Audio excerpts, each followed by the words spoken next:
할렐루야. 찬양대 은혜의 큰 은혜 받은 줄로 믿습니다. 어느 회사에서 회사원들에게 필기 면접 문제를 냈습니다. 문제는 뭐냐면요.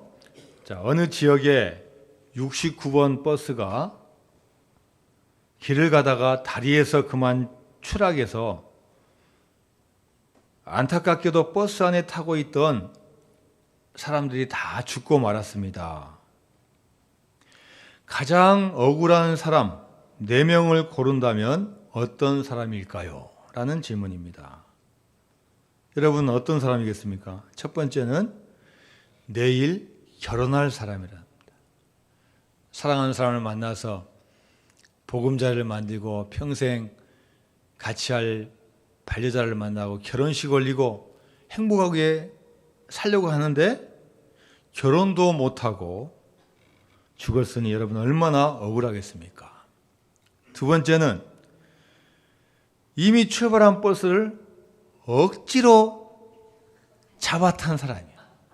가만 놔두면 갈 텐데 그냥 막 불러가지고 잡아탔는데 사고가 나서 죽었으니 여러분 얼마나 억울하겠습니까?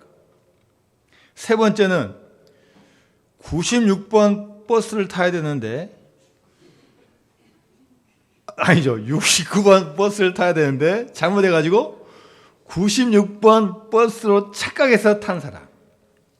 숫자를 착각해가지고 타서 죽으신 분 얼마나 억울하겠습니까? 마지막 네 번째는 졸다가 한 정거장 더 가는 바람에 죽은 분도 참으로 억울하다고 합니다. 자, 여러분 누구나 할 것 없이 다 억울합니다. 버스에 타지 않았으면 될 텐데 여러분 장래의 일, 미래의 일, 심지어 10분 후의 일을 우리가 어떻게 알 수 있겠습니까? 우리 인생이 마음대로 되면 여러분은 얼마나 좋겠습니까? 인생처럼 마음대로 되는 게 없습니다.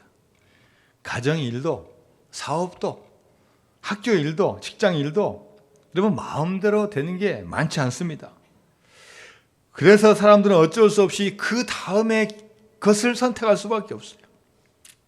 더 좋은 직장에 들어가야 되는데 못 들어가니까 그 다음 직장 들어가서 사는 거예요. 자기가 좋아서 계획한 대로 사는 사람보다도 어쩔 수 없이 사신 분이 훨씬 더 많다는 겁니다. 자, 오늘 본문에 나오는 사도 바울은 여러분 어떤 분입니까? 아마 젊은 시절을 보면요, 그분이 생각하고 계획한 대로 살았던 분인 것 같아요. 공부 잘했습니다. 최고의 교육을 받았어요. 그 당시 최고의 스승 누구 제자입니까? 가말리엘의 제자예요. 요즘 말하면 하버드 대학교 교수님을 스승으로 하고 있습니다. 부자였습니다. 지금 그 집 생가가 남아있는데 가보면 우물이 있어요. 우물이 자기 집에 있다는 것은 부자라는 거예요. 가문이 좋습니다. 높은 지위에 올라갔습니다. 지금 우리나라로 하면 국회의원에 해당되는 산헤드린 회원이었어요. 율법 잘 알았습니다. 그래서 자신이 고백하는 거예요. 나는 유대인 중에 유대인이요 히브리인 중에 히브리인이다. 그래서 율법대로 살았습니다. 자, 율법의 기준으로 보니까 예수라는 사람은 그 율법의 기준에 벗어나는 거예요. 야, 보니까 율법을 잘 지키는 자기들 보고 바리새인 보고 막 욕하고 저주하고 심지어 독사의 자식들을 하고 막 저주하니까요. 율법을 거부하는 잘못된 사람이에요. 그래서 예수 믿는 사람을 자기의 신념을 가지고 핍박하고 박해합니다. 심지어 잡아서 가두고 죽이기까지 합니다. 거기다가 신념까지 열정까지 더했으니 얼마나 무서운 사람인지 몰라요. 지금 예루살렘에서 시리아에 있는 다마스커스까지 거리가 아주 먼데도 불구하고 거기까지 몇 밤 며칠 가서 잡으러 가는 거예요. 자, 그러던 그가 다메섹 도상에서 부활하신 예수님을 만납니다. 사울아, 사울아, 내가 나를 어찌하여 박해하느냐. 주님의 음성을 듣고 주님의 살아계심을 체험합니다. 자, 그 이후로 이제 바울은 주님께 붙잡힌 자가 되었습니다. 자, 그의 인생을 예수님에게 사로잡혀서 뒤돌아보지 아니하고 오직 푯대를 향하여 나가는 자가 되었습니다.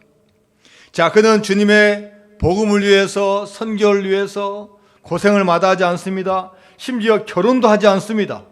수많은 고난을 이겨냅니다. 얼마나 힘들고 어려웠는지 그는 고린도 편지에서 고백하고 있어요. 자, 고린도 후서 11장 23절에서 27절까지 말씀입니다. 시작. 그들이 그리스도의 일꾼이냐 정신없는 말을 하거니와 나는 더욱 그러하도다.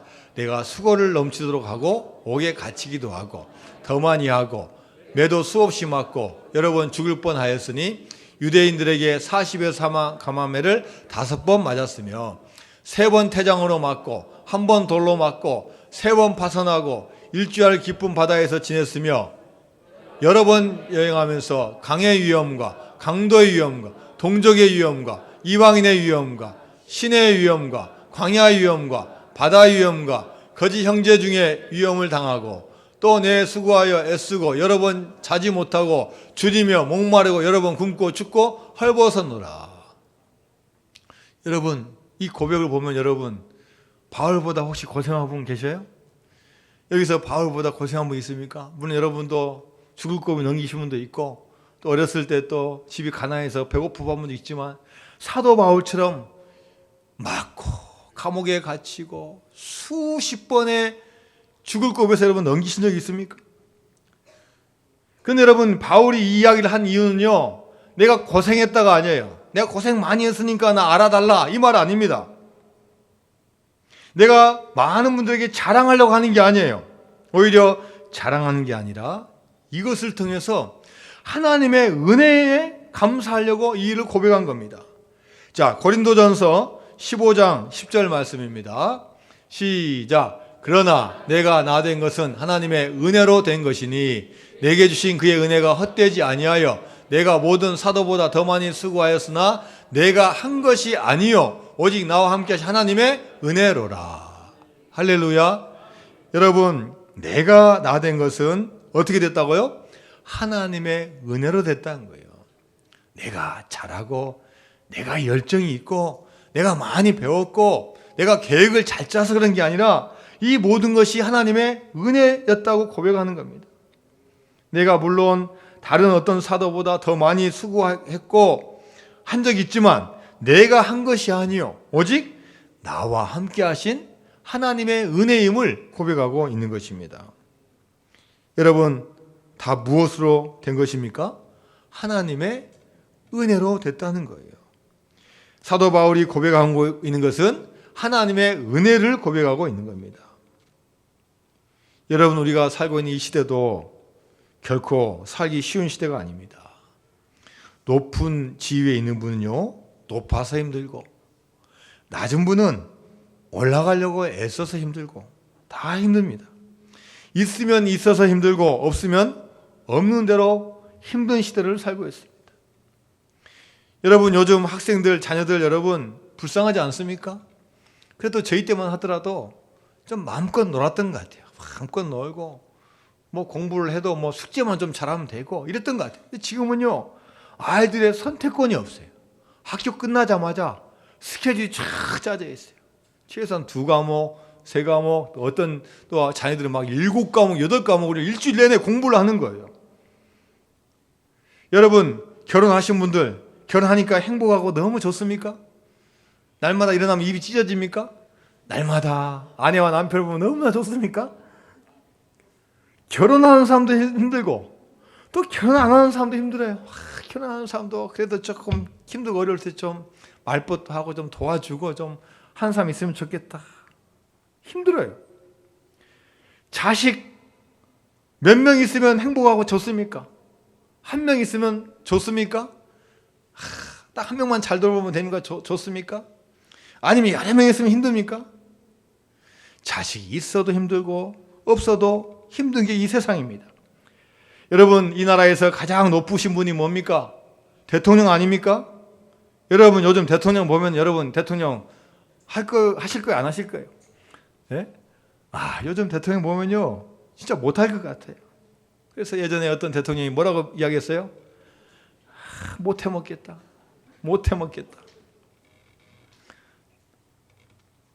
그러나 여러분, 교인은 힘들고 어려워도 못해 먹겠다, 이 말하면 안 됩니다. 바울과 같은 자세가 필요합니다. 아니, 바울과 같은 자세를 우리가 꼭 가져야 됩니다. 이 모든 것이 주님의 은혜입니다. 이 모든 것이 주님의 은혜로 된 것입니다라고 생각하고 표현할 수 있고 감사하는 우리가 되어야 될 줄로 믿습니다. 여러분, 교인이 하나님을 믿지 않는 사람과 달라야 될 점이 있어요. 행동 이전에 하나님의 은혜를 우리가 알아야 된다는 겁니다. 하나님의 은혜를 알아야만이 진짜 교인인 거예요. 그렇지 않으면요, 똑같이 판단하는 거예요. 똑같이. 사업할 때도 하나님의 은혜를 여기고, 공부할 때도 하나님의 은혜를 여기고, 결혼해도 은혜, 결혼 못해도 은혜, 모든 것을 은혜로 여기면 주님께서 그 마음의 중심을 모시고 더 큰 은혜를 부어줄 줄로 믿습니다. 우리나라 국무총리를 했던 분들 중에서 이영덕 장로님이라는 분이 계십니다. 이 이영덕 장로님은 6.25 때 이북에서 내려올 때 서울까지 오는 증명서를 원래 가지고 이렇게 패스를 해야 되는데 이걸 놔두고 온 거예요. 그래서 서울로 지금 가자니 잡히면 큰일 나고 돌아갈 수도 없고 이런 상황입니다. 그래서 기도하는 거예요. 하나님, 서울 가는 증명서가 없어서 위험에 처해 있습니다. 잡히면 죽는데 하나님 도와주세요. 기도하고 있는데요, 누가 어깨를 툭 치는 거예요. 딱 보니까 자기 친구예요. 중학교에서 고등학교에서 5년 동안 같이 공부했던 친구인데, 이 친구는 김일성 대학을 졸업하고 그 당시 그 지역에서 공산당 최고의 자리에 있는 친구입니다. 이 친구가 이렇게 말하는 거예요. 야, 너는 지주의 아들이고 너는 기독교인이기 때문에 너는 죽어야 돼. 그런데 너는 워낙 정직하고 진실하니까 내가 살려준다. 야, 따라와. 그리고 자기 집까지 데려다 놓고는 그 다음부터 여기서부터는 네가 알아서 가. 자, 그래서 죽지 않고 서울까지 오게 되었다는 거예요. 자, 또 서울대학교 3학년 다니고 있을 때 인민군에게 70명이 함께 붙잡혔습니다. 그 자리에서 즉결 심판을 받고 다 70명을 총으로 쏴 죽이는 거예요. 다 죽이고 나서 8명만 남았습니다. 그런데 죽이는 것이 너무 힘들다고 하면서 나머지 8명은 내일 죽이자, 이렇게 미루더라는 거예요. 여러분, 그 가운데 살아남아가지고 하나님께 기도하는 거예요. 하나님, 내일이면 죽습니다. 하나님 도와주세요. 자, 다음날 죽을 시간만 기다리고 있는데 어느 나이 많은 공산당 간부가 오더니, 야, 여기 있는 애들 8명은 누구야? 이렇게 물어봤다고 합니다. 예, 이놈들은요, 사상적으로 잘못되어 있어서 곧 죽이려고 합니다. 다 죽이고 8명 남았는데 조금 있다가 죽이려고 합니다. 그러자 그분이, 야, 우리가 전쟁을 하는 목적이 뭐냐? 젊은이들을 죽이려고 전쟁해? 하면서 갑자기 호통을 치더라는 거예요. 이 아이들을 잘 설득하고 회유해서 사용할 생각을 해야지, 이 애들 죽이면은 무슨 소용이냐? 라고 갑자기 호통을 쳤다는 거예요. 결국 이 노인 때문에 8명의 청년들이 죽지 않고 다 살게 되었다는 겁니다. 여러분, 그렇습니다. 어떠한 죽을 상황, 어려운 상황에서도 하나님의 은혜가 임하면요, 하나님의 은총이 임하면요, 우리가 또 기도하면요, 하나님은 하늘과 땅을 움직여 주시고 심지어 믿지 않는 사람의 마음조차 움직여 주셔서 우리를 도와주시는 하나님이 될 줄로 믿습니다. 은혜라는 단어는 헬라어로 카리스라는 단어인데요, 뜻이 여러 가지가 있습니다. 그 중에 하나가 선물이라는 뜻이 있습니다. 선물은 아무 대가나 조건 없이 주는 겁니다. 여러분, 만일 선물이 의도가 있다면 그것은 선물이 아니라 뇌물이겠죠. 오늘 하나님께서 우리에게 주시는 은혜는 우리에게 한량없이 주시는 선물이라는 거예요. 사랑하니까, 내가 너희의 아버지니까, 내가 아니면 너희들 도와줄 수 없으니까 부어주시는 은혜고 선물이라는 거예요. 에베소서 2장 8절 오늘 본문 말씀입니다. 시작. 너희는 그 은혜에 의하여 믿음으로 말미암아 구원을 받았으니 이것은 너희에게서 난 것이 아니요 하나님의 선물이라. 다른 거 필요 없습니다. 우리가 주님을 사모하고 주님은 우리의 구원자이십니다, 하나님이시랍니다라는 이 고백, 이 믿음 하나만 있으면은 그 믿음 하나로 말미암아 구원도 주시고 모든 선물을 주신다는 겁니다. 자, 여러분, 우리가 교회 나오고 예수 믿고 또 우리가 이 제일명석기에 나오는 거, 또 광주에 있는 많은 교회 나가고 서울에 있는 교회 나가고 분당에 있는 교회 나가는 거, 여러분, 내가 결정하고 내가 결단하고 교회 나온 것 같은데요, 이 자체가 하나님의 선물이고 은혜라는 겁니다. 어떤 분은 그렇게 말합니다. 목사님, 아닙니다. 제가 결정했어요. 내가 나왔습니다. 내가 믿는데 어떻게 그것이 은혜입니까? 나의 생각이고 나의 결단이고 나의 행동입니다. 여러분, 우리 교회 앞에서 지금 식당 하시는 우리 집사님 한 분 계시죠? 네? 여기 바로 앞에 있잖아요. 이 집사님이요, 우리 교회에 생기기 전에 있는 그 목사님이 전도를 많이 하셨어요. 교회 안 나오니까, 이제 교회 앞에서 안 나오니까 전도를 많이 했어요. 그래가지고 가서 밥도 많이 먹어주고 식당에서 먹어주고, 또 교회 안 나오는데 또 누가 돌아가셨을 때 축의금도 부의금도 주고. 근데 집사님은요, 교회 안 다니니까요, 목사님이 줘도 요즘 말하면 입 탁 닫았대요. 입 닫았대요. 고맙단 말도 않고 인사도 안 했대요. 그게 당연한 줄 알았대요. 그런데 이제 우리 교회가 와가지고 몇 년 만에 이분이 교회 나오게 됐어요. 교회를 나오게 된 거 보니까, 나오게 되니까요, 이분이요 완전히 마음이 달라지는 거예요. 옛날에는 강박했고, 옛날에는 당연한 거고, 옛날에는 감사가 있는데요, 지금은요, 설교를 잘하든 못하든 그 찬양이 내가 알든 모르든 좋든 나쁘든 그냥 무조건 감사하는 거예요. 예배 시간에 보면요, 막 훌쩍훌쩍해요. 뭐 별로 감동받을 이야기도 아니니까 혼자 막 감동하지. 목사님 은혜 받았습니다, 감사. 나 그분만 보면 설교 제가 최고 잘한 것 같아요. 예? 그분 한 분은 하여간 나가면서 말씀하셔. 며칠 전에 와가지고요, 그런 말씀. 목사님, 제가 보니까 잘못한 게 너무나 많은 것 같아요. 예전에 그 목사님한테 감사한 거 못했는데 감사한 마음 표현하고 싶어요. 전화번호 혹시 아십니까? 저도 잘 모르는데 그거 보면 알 수 있어요. 해가지고요, 전화를 했어요. 그 목사님한테. 저기 은평교에서 지금 목회를 잘하고 계시는 목사님한테, 목사님, 저 지금 교회 나가요. 그때 제가 목사님 그 사랑, 그 마음 모르고 제가 교만했고 강팍했는데 목사님 너무나 죄송해요. 목사님 감사해요. 여러분, 목사님 이 전화 듣고 어떻게 했어요? 얼마나 기쁘고 좋은지요. 자, 집사님 교회만 나오면 돼요. 교회만 나오면 얼마나 감사한지 모릅니다. 여러분, 교회 나오는 것도요, 내가 결단한 것 같지만요, 누가 은혜 주신 거예요? 하나님 은혜 주신 거예요. 10년 20년 전도해도요, 마음은 닫으면요 나올 수 없어요. 근데 어떤 분은 야, 가자 했는데 그냥 하루 만에 나오신 분도 있어요. 하나님 은혜로 된 거죠. 누가 뭐 결단해서 된 게 아니라는 거예요. 여러분, 하나님께서 우리에게 어마어마한 은혜를 주셨는데 건강이라는 은혜 안 줬다고 여러분 생각해 보세요.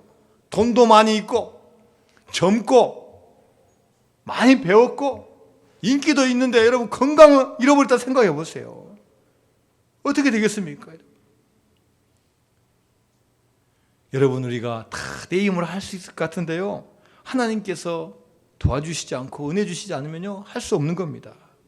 지금 이 자체로 예배 드리고 건강하고 일할 수 있고 가정 꾸릴 수 있고 호흡할 수 있는 것 자체 감사하는 우리가 되어야 될 줄로 믿습니다.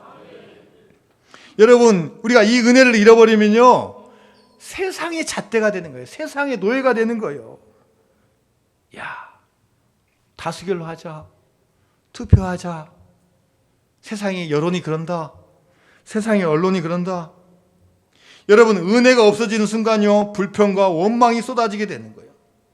은혜가 없어지는 순간 하나님 주신 은혜를 다 땅에 쏟아버리게 만드는 거예요. 은혜가 없으면 여러분 살아도요, 힘들게 삽니다. 기쁨과 감사 없이 살아가는 거예요. 율법적으로 살아가는 거예요. 내 눈 속에 있는 들보 큰 것은 보지 못하고 남에 있는 거, 그 티를 발견해가지고 정지하고 판단하는 거예요. 그러나 은혜를 아는 사람은 그 자체가 감사한 겁니다. 눈을 뜨면은 감사, 호흡하면 감사, 안 다치면 감사, 다쳐도 왼발 다치면 감사, 손 다쳐도 왼손 다치면 감사, 불행과 어려움 중에도 감사하는 게 교인이 되는 줄로 믿습니다. 여러분, 하나님이 수없는 은혜 주셨는데요, 가장 큰 은혜가 뭡니까? 가장 큰 은혜는요, 돈도 아닙니다. 건강도 아닙니다. 물질도 아닙니다. 눈에 보이지 않습니다. 지금 이 세상에 어떻게 보면 누릴 수도 없을 수도 있어요. 그러나 우리를 구원해 주신 그 은혜, 우리를 영원한 생명을 약속해 주신 은혜야말로 가장 귀한 은혜가 될 줄로 믿습니다. 하나님이 세상을 이처럼 사랑하사 독생자를 주셨으니 이는 그를 믿는 자마다 멸망하지 않고 영생을 얻게 하려 하심이니라. 여러분, 저와 여러분은요, 시간이 지나면 다 이제 죽음의 문턱에 다 서게 되는 거예요. 그 나이가 언제인지 모르지만 다 가게 되는 거예요. 그러나 그 가게 되는 그 순간에 가장 감사해야 될 제목이 뭐예요? 하나님, 저 같은 사람을 구원해 주셨습니다.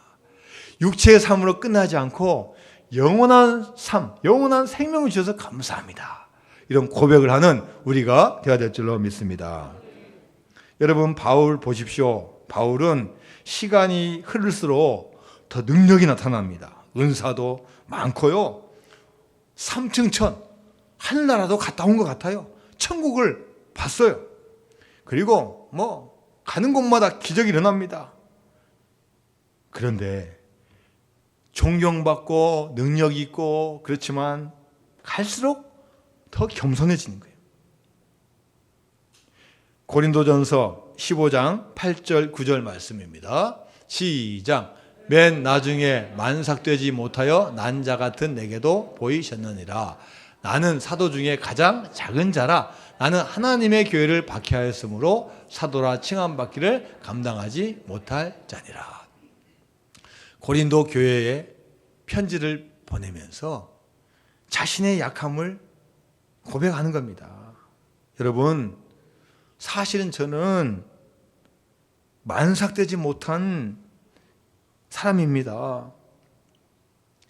예수님의 제자도 아닙니다. 예수님 제자들은 직접 예수님도 보고 따라다니기도 하고 같이 압수도 하고 또 발도 서로 씻겨주고 했지만 저는 그 근처에도 가보지 못했습니다. 오직 주님 만난 것은 부활하신 주님만 만났습니다. 심지어 저는 그 주님을 믿는 사람을 박해하던 자였습니다. 그런데 만삭되지 못하여 난 저에게도 주님은 은혜를 주셨습니다. 사도 중에서 사도라 칭함받기를 할 수 없는 저에게 은혜 주셨습니다. 여러분, 주님은 어떤 분을 사랑하십니까? 이 바울과 같은 존재예요.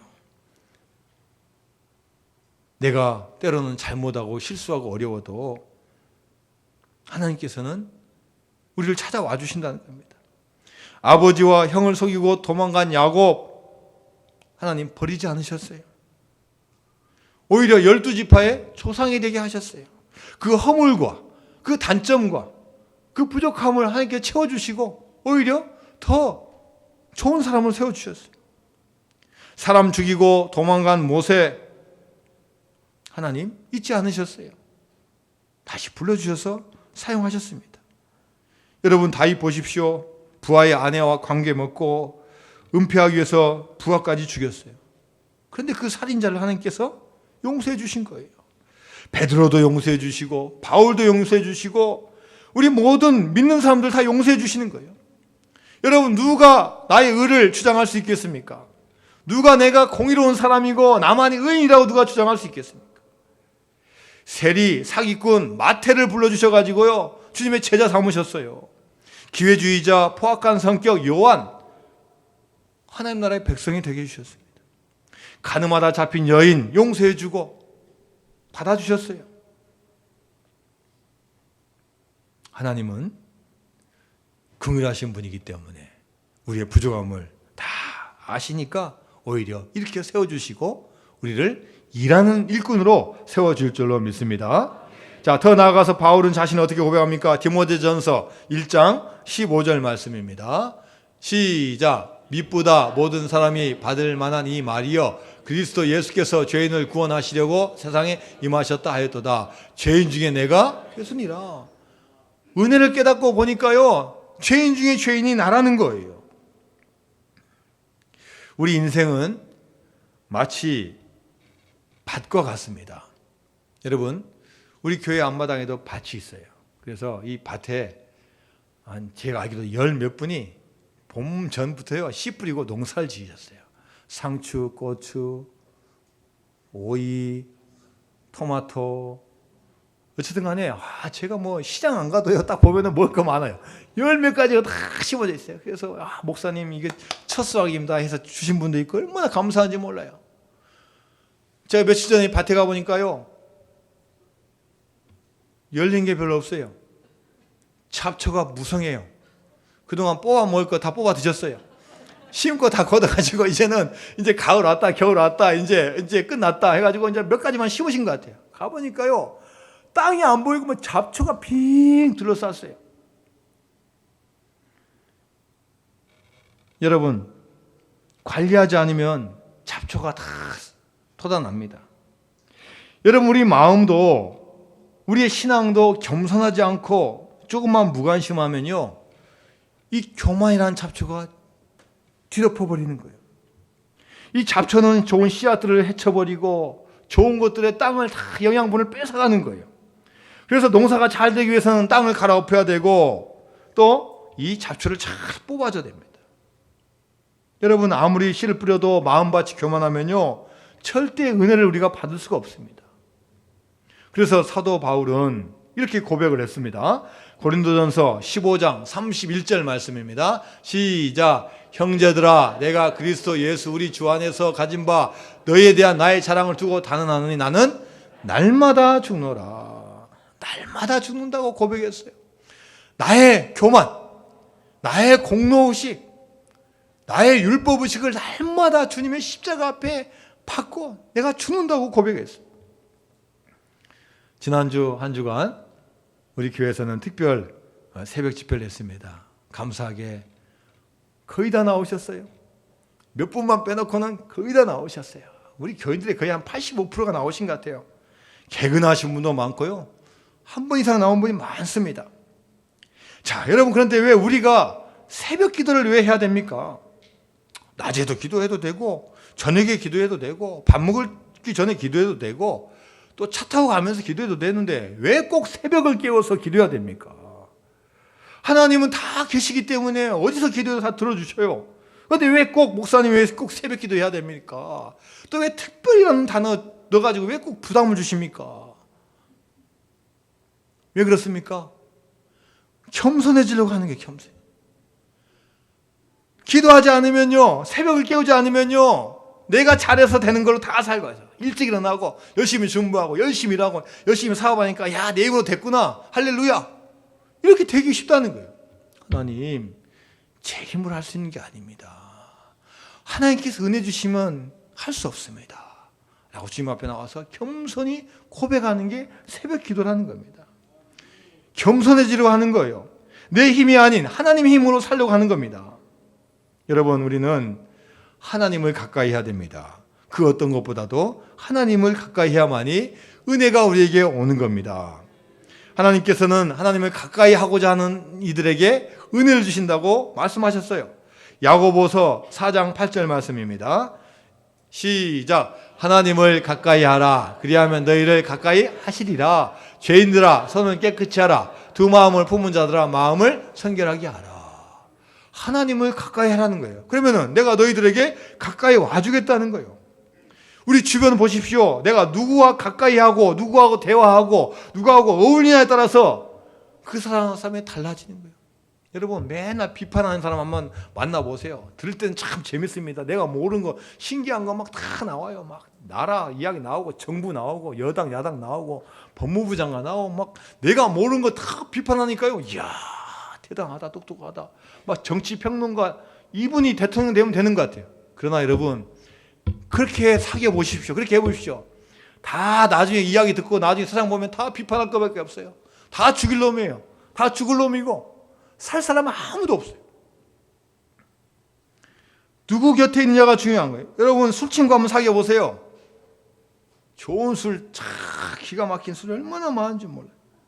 술집 좋은 데가 얼마나 좋은 데가 많은지 몰라요. 안주가 맛있는 데가 얼마나 많은지 몰라요. 도박하는 분하고 한번 같이 한번 사귀어 보세요. 기가 막힙니다. 밤 새는지 몰라요. 시간 가는 줄 몰라요. 아주 막 뭐가 막 솟아오를 정도로 어마어마하게 재밌어요. 저도 해봐서 알아요. 저도 해봐서. 저도 밤새 이거 뭡니까 이런 거 쳐봐서 압니다.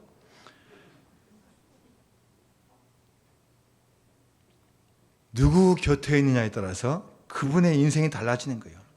내가 누구를 가까이해서 누구의 영향을 받고 내가 누구의 에너지를 받느냐에 따라 그 사람이 달라지는 거예요. 만나면 희망을 이야기해야 됩니다. 만나면 감사를 고백해야 돼요. 만나면 하나님의 은혜를 고백해야 돼요. 그러면은 나도 어느 순간에 희망이 생기는 거예요. 나도 어느새 감사가 쏟아져 나오는 거예요. 나도 보니까 모든 것이 하나님의 은혜임에 고백하는 거예요. 그러면 그런 분에게 하나님의 은혜가 갑절로 더 쏟아질 줄로 믿습니다.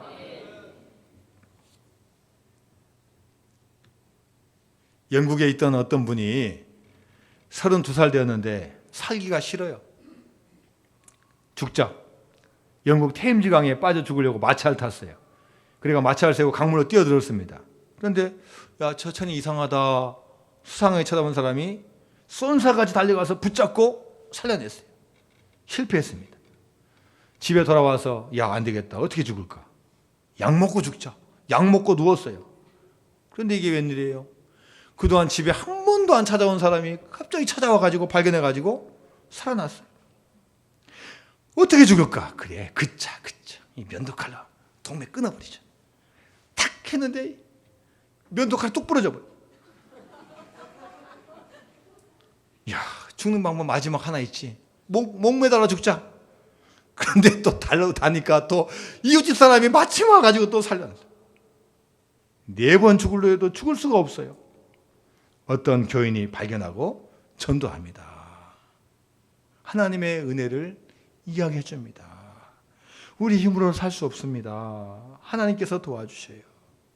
그래서 어쩔 수 없이 교회 나가게 되었는데 그 교회 목사님이 나 같은 죄인 살리신 주 은혜 놀라워 이 곡을 작곡한 뉴턴이라는 목사님 교회 나간 거예요. 그 영향을 받아가지고 은혜 받고 믿음 생활 해가지고 이분도 목사님처럼 같이 찬양을 작곡하고 작사한 거예요. 이분이 무려 찬송가 67곡을 썼대요. 샘물과 같은 보혈은 이런 가사 시작한 거 포함해서 어마어마한 곡을 쓴 거예요. 윌리엄 카우퍼라는 사람입니다. 자, 여러분, 우리가 누구를 가까이 하냐, 누구를 만나냐에 따라서 인생이 달라지는 거예요. 여러분, 은혜 받지 못하면요, 삶이 점점 무거워져요. 내가 다 짊어져요. 이미 주님께서 다 지시고 돌아가셨는데 주님이 아직 안 돌아가신 거예요. 자기가 다 짊어진 거예요. 가정의 짐, 물질의 짐, 직장, 사업, 친구까지 다 자기가 짊어지는 거예요. 여러분, 뭘 우리가 받아야 되겠습니까? 짐을 받는 게 아니라 하나님의 은혜를 받으면 해결될 줄로 믿습니다. 삶의 무게가 아무리 무겁다 할지라도 은혜 받으면 삶이 가벼워질 줄로 믿습니다. 여러분, 어려운 것도요, 은혜 받으면요, 쉬워져요. 해결 없는 것 같죠? 은혜 받으면요, 다 이겨내는 거예요. 재밌어지고요, 야, 하나님께서 이번 일을 통해서 또 무엇을 보여주실까? 또 뭘 역사하실까? 야, 이런 문제가 또 생겼는데 하나님께서 이걸 통해서 또 어떻게 우리에게 유익을 주실까? 나를 어떻게 변화시켜 주실까? 기대가 되는 거예요. 할렐루야. 여러분, 인간은요, 자기 책임 다 하는 분 없어요. 저는 지난주에 설교 준비 계속 아니라고 뉴스도 못 봤는데 뉴스 보니까 뭐 뉴스에서는 뭐 법무부 장관 그거 가지고 난리가 났더라고. 난리가 났어. 뭐 임명 청문회 해야 되냐 말아야 되냐, 임명해야 되냐 안 해야 되냐. 여러분 청문회 한번 서보세요. 이 세상 그 장관, 대통령 책임질 사람 누가 있습니까? 다 빠져나올 수 없어요.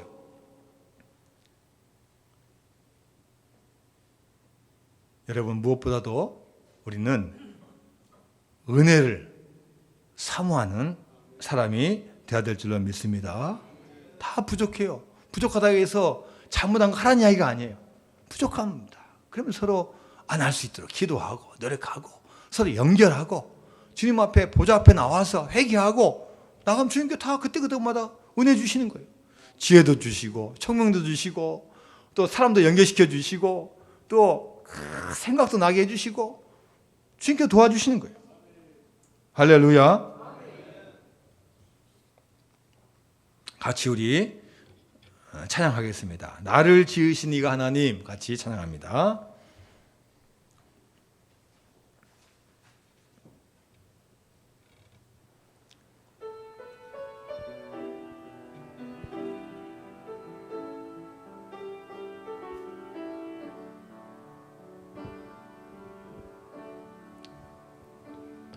나를 지으신 이가 하나님,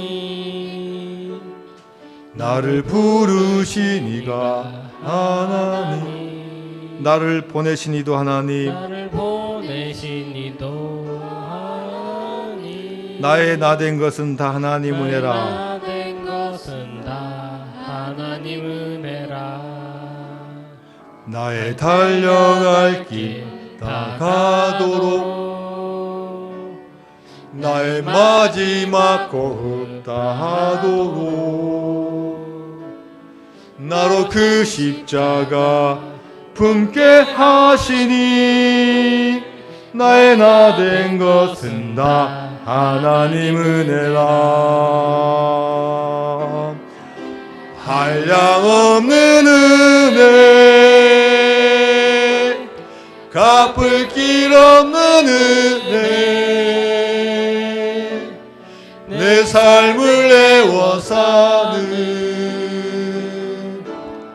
하나님의 은혜,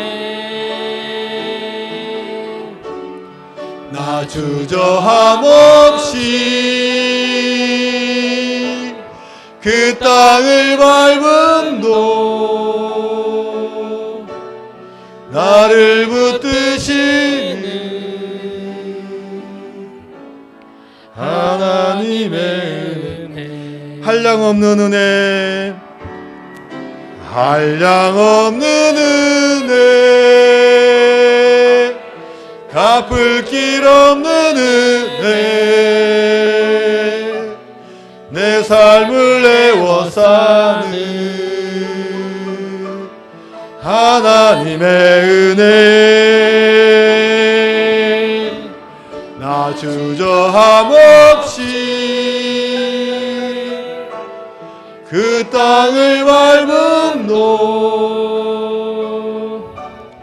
나를 붙드시는 하나님의 은혜. 하나님 감사드립니다.